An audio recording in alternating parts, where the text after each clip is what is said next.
After many races that got away from him, after leading over 1,000 laps, Martin Truex Jr. finally wins at his home track, the Magic Mile. Let's talk about NASCAR in New Hampshire.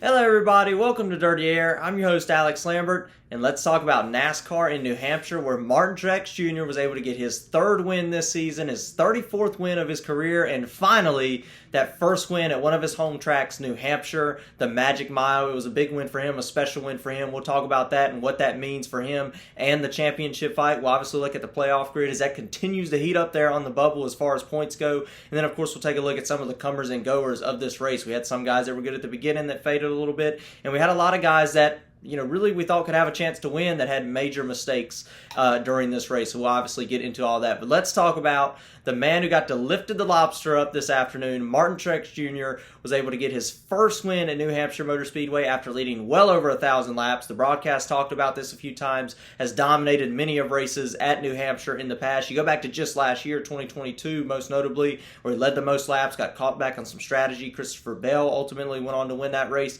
There are many other races where Truex was in contention to win at this racetrack, but was unable to get the job done, whether it was by chance or by a mistake by the team or him. But fortunately, finally, Martin Truex Jr. was able to win at his home track, one of his home tracks. We kind of joke about how he's got so many. He won at Dover earlier this year, another one of his home tracks up there in the Northeast, and then of course was able to win today in New Hampshire for Martin Truex Jr. So let's talk about the entire race. And the race had some good storylines. We had guys at the end like Kevin Harvick. We were like, okay, can he get by Truex? Because Truex was just dominant all day long. And we had, at the end, Kevin Harvick find a way to stay out in front of him. Was Joey Logano going to make a charge at the end to try to get by him? Was earlier on in the race, was Eric Almirola going to be able to get there? At the very beginning of the race, we were talking about if Christopher Bell could find a way to get back up to him. But there were multiple storylines we were kind of trying to make out of this, and they were happening. We saw at the end Logano catch up. Eric Almirola took the lead at one point and then got caught up in some trouble. So it was an interesting race nonetheless. It was fun to see, Truex coming down pit road at the end. Can he stay out front of Ryan Blaney, who was trying to run him down? But nobody had anything from Martin Truex Jr. And I feel like every time we talk about a Truex win, we have the same type of conversation. Like earlier this year at Dover, well, he dominated, led the most laps, and almost same thing. And then today, dominates the race and gets the win. So congratulations for Martin Truex Jr. once again, trying to push his way into that championship favorite battle right now, because obviously it's a long season, but Truex now has 3 wins. That's second most, tied with Kyle Busch, William Byron with 4. But if I look at Truex, and when I look at some of the other guys, and we'll look at the playoff grid a little more later on, I don't see any other driver really where I feel like they gave up some wins. I mean, Kyle Busch obviously got his 3 wins. William Byron maybe stole a couple of wins. With Martin Truex Jr., I feel like he gave up some. So definitely showing that he's a strong championship contender right now, Martin Truex Jr., by dominating another race today. Let's take a look at some of the guys that had incidents. I mentioned Kyle Busch. Obviously, this is early in the race. Kyle Busch had a bad weekend from the get-go. He spun in practice. He hit the wall in practice, spun in qualifying, spun in early in the race, finished dead last today. That was one of the guys that we were watching to see if he could come up there and charge for the win, just based on how he run at a similar track, St. Louis, earlier this season. We can also take a look here at Christopher Bell. This is late in the race. Christopher Bell actually gets around. We talked about him as one of the contenders to win this race early on. He started on pole, faded back a little bit. Last year's winner, unfortunately, kind of made the same mistake Kyle Busch made there. But then one of the big instances in this race, one of the turning points of this race, for the first half or so of the race, coming to the end of stage 2, we were thinking Eric Almirola is running faster lap times than Truex. Eric Almirola won this race 2 years ago. This is definitely Eric Almirola's best racetrack. This could shock the playoff grid if he's able to get the win. Eric Almirola was charging. It looked like he was going to be able to get by Martin Truex Jr. And then on one of the restarts coming to the end of stage 2, we had a caution on the restart. They didn't get the lug nut tight. They didn't get the wheel tight on the race car, on the number 10 car. The wheel falls off on the restart. He goes up and slams into the wall. As you see there, completely eliminating him from a chance to win this race. And that's just a shame, because you have a car that was really fast, which we kind of saw out of the Stewart-Haas racing cars today, and the Fords overall today. We saw a little more speed out of them than we typically have so far this season. We saw more of that. And then we go to Eric Almirola, and this is one of his best racetracks. He's really talented at this racetrack in particular, so it's a shame that he was unable to finish even in the top, but really unfortunate that he wrecked out early on in the race with a shot to win. That's definitely disappointing for him. But let's kind of take a look here at the top 10. Let's go through the entire results. I talked about Martin Truex Jr. able to get the win. Joey Logano. You see more Fords here in the top 10 than we have previously. Joey Logano was able to make a charge at the end of the race, just had nothing for Martin Truex Jr. Logano was a top 5 car most of the day. Sometimes you'd see him outside the top 5, but a solid day for Joey Logano. I talked about how Logano's been capitalizing on his bad days, getting good results when he hasn't been that fast. Well, today, I think Logano had a lot of speed and obviously got a solid second place finish for Logano. Still trying to find some more speed to get some more wins. You remember his only win this season came at Atlanta, which is a track that's not typically your NASCAR weekly track. So Joey Logano trying to get some more wins on this season, obviously. You had Kyle Larson, who's done phenomenal at the short tracks. Yes, this isn't a short track, but it drives like a short track. Kyle Larson's obviously won Richmond, won Martinsville, and finished in the top 3 today, finishing 3rd. So Larson has had a phenomenal season when you talk about short tracks or tracks that drive like a short track like New Hampshire. Kevin Harvick, like I said, another one of those Fords, a really solid run for him today, was able to finish in the 4th position. Harvick's been consistently in the top 5, top 10 all season long, so no surprise there. Brad Keselowski, same type deal, been consistent.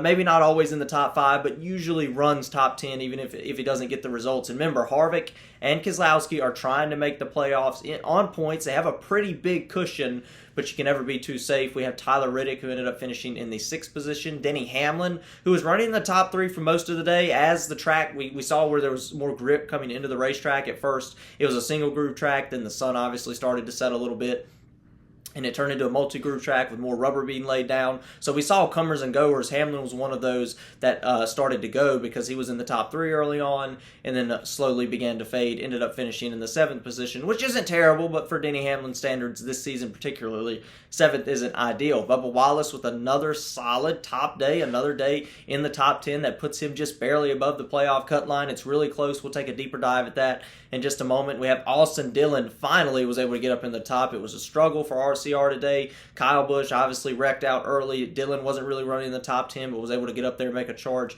at the end of the race. And not only just today, Austin Dillon has not had the best season. Very rarely when I go through this top 10 list do I mention his name so far this year, so it's good to see Austin Dillon in the 3 cars somewhat running a little bit better. He's had speed at some tracks and just hasn't got the result, but Austin Dillon overall hasn't had the most speed, hasn't been near as fast as his teammate Kyle Busch. And even when he does have speed, just has some bad luck, has something go wrong. So it's nice to see Austin Dillon back in the top 10. Chase Briscoe, another one of those Fords. We have not seen Chase Briscoe this season. He's unloaded off the truck, one of not even a top 30 race car on pure speed alone. It's been a rough season for all of Stewart-Haas Racing, but today they somewhat turn it around. Nice to see Chase Briscoe in the top 10, a solid top 10 for him after he's really struggled so far this season. Another one of those guys you rarely see on the list so far this year. So that brings us to our playoff grid. Let's take a look at it. Obviously, William Byron's still on top. Martin Truex Jr. moves up to 2nd on top of Kyle Busch with his 3 wins. They are now tied for 3 wins apiece. Kyle Larson still with 2. And you see 11 different winners total. Now, when I break this down, and I've said the same thing the last couple of weeks, when I look at Kevin Harvick, Brad Keselowski, and Chris Buescher, they're all thinking, yes, we got through another race without a brand new winner. Because if there's not 3 new winners, we can have 2 new winners, but as long as there's not 3 new winners, I see 12, 13, and 14, obviously Harvick, Keselowski, and Chris Buescher making it in on points. If they're not the winner, and we don't get 3 more winners below them, they will be in the NASCAR playoffs most likely. Unless something really disastrous goes wrong, unless somebody below the cut really picks it up, ramps it up, and they fall off really hard, I don't see with the amount of speed they've had and the results they've been showing and the point cushion they have right now, I see those 3 making it unless there's 3 winners below them. That would obviously knock one of them out. So we have to keep an eye on that. But 6 races to go. I know they're all taking a deep breath right now. Hey, we got through another week. We got through Atlanta last week. We got through Chicago with the driver that's uneligible for the playoffs. They're counting down the races. Yes, I'm sure they're happy right now that there was not another new winner, and they're going to every week. 6 races to go. Definitely with the schedule we have coming up, it looks like it's less likely that you'll get a 3rd new winner this season, or a driver below the cut line this season as we tick down to the playoffs. You have Bubba Wallace, another solid run today, was able to finish in the 8th position. That puts him 2 points above the cut line. Michael McDowell finishing 13th today, was at one point in the top 10. Looked like he might crack the top 5. I've said it multiple times this year. What Michael McDowell is doing with this 34 car, I think is super impressive. He's been in the sport for a really long time. He's got the experience. He knows what to do and what to do in in a lot of situations, and that's what could get him in these NASCAR playoffs. I heard an interview with him earlier this week. He says he's got to be aggressive because he doesn't have the speed to be secure or the speed to lay back and try to play it safe. So he's been aggressive all year. So far, it's paying off. The moves I've seen on the racetrack, the way he's able to wheel this car up front, how he's been able to run at a variety of different racetracks has been impressive in that race car. One of his best seasons so far, even better than the year he won the 500, I think. I kind of hope Michael McDowell makes it. I think he's earning it right now with the way he's driving in a car that's probably not extremely well funded like some of the guys, like a Hendrick guy or a JGR guy.